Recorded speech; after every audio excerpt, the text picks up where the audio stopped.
Đưa ta làm đi. Để ba ăn cái.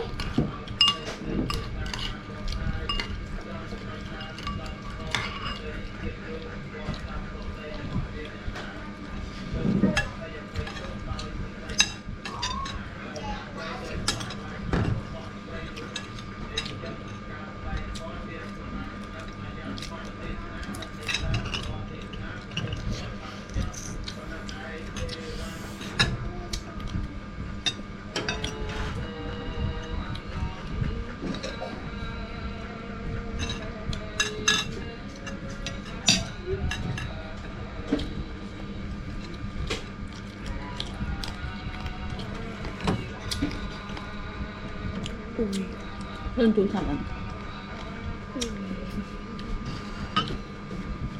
Đó. Ăn cơm mơ ngay cái này. Ăn khơi nè. Nghĩa đâu ai cũng cho rồi. Ăn khơi nè. Chân xanh á. Cùng ai sẽ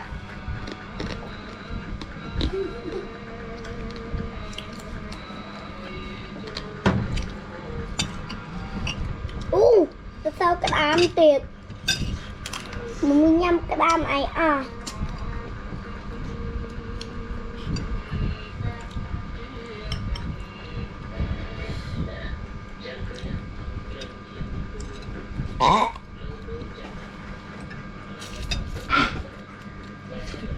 anh make me show me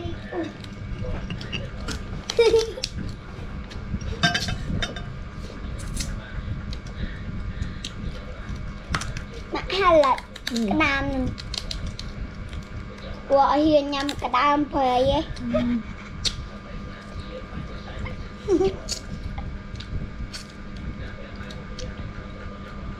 hiền nhâm cái đam ta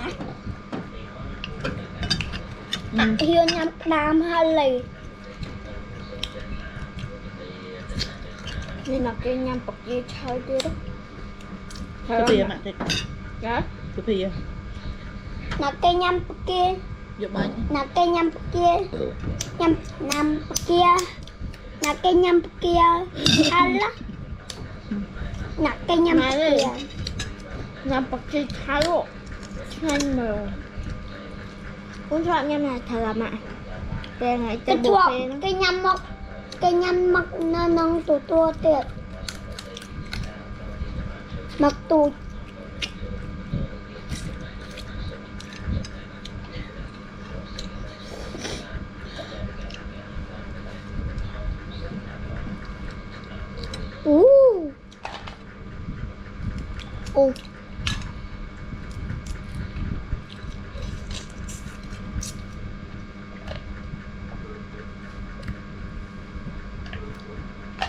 Mẹ chuyện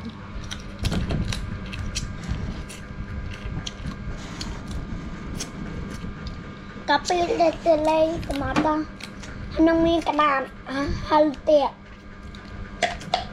kẹt miên cái đàn hơi tiệt miên smart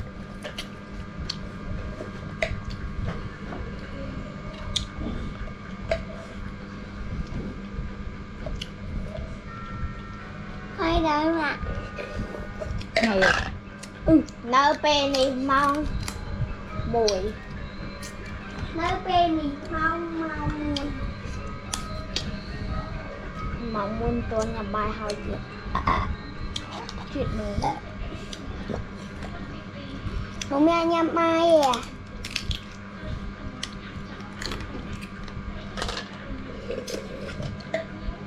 tôi mới cái đám tía đấy đôi con nhắm bọc kia này muốn nè cơ mình nhỉ nè cái cơ mình phê á cơ mình đọc đi nè cơ mình kia đây mà nè cơ mình ăn miếng kia bạch bạch ba năm bạch bài nè bạch bạch cái